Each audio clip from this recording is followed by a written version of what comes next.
आज आपण शेपूच्या सुकी भाजीची रेसिपी बघणार आहोत आणि ही भाजी मी हिरव्या मिरच्याची बनवते. तर तुमचं स्वातीची चव या चॅनलमध्ये मनापासून स्वागत आहे. मी तर एक पेंडी शेपूची भाजी घेतलेली आहेत.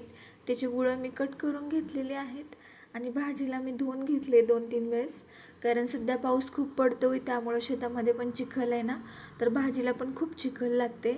भाज्या निवडणं म्हणजे आजच्या टाईममध्ये एक टास्कच झाला आहे मोठा.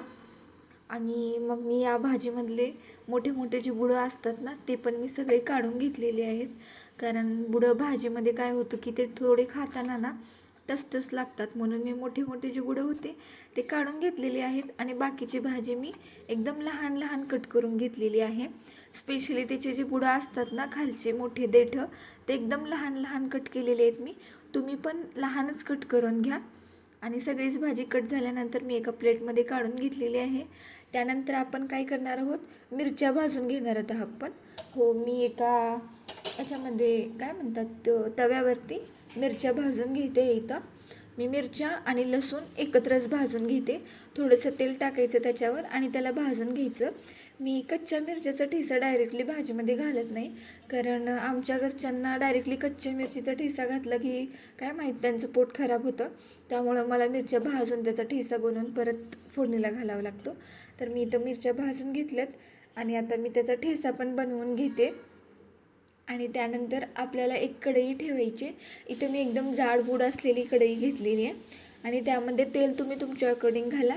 आणि आपण जो हा ठेचा वाटलेला आहे ना, तो डायरेक्टली मी फोडणीला घालते. मी दुसरं काहीच घालणार नाही त्याच्यामध्ये फोडणीला, कारण लसूण आहे ना त्याच्यामध्ये ऑलरेडी, तर त्यामुळे मी लसूण पण फोडणीला घालत नाही आहे. डायरेक्टली 1 चम्मच ठेचा घातला.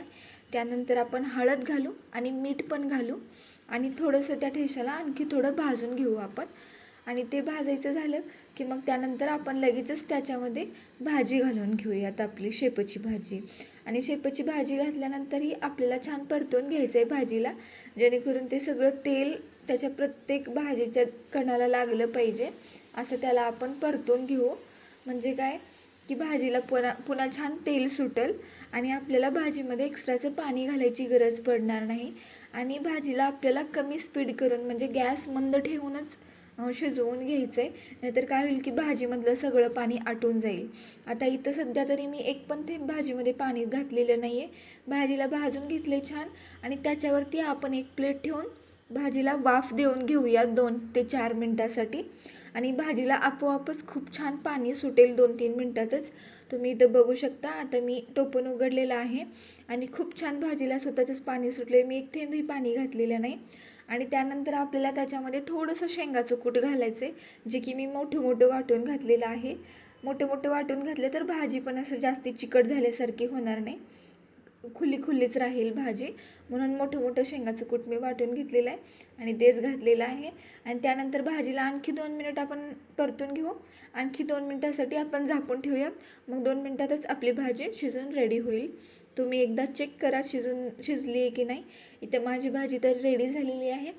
आणि हो, एकदम छान लागते हिरव्या मिरच्याची.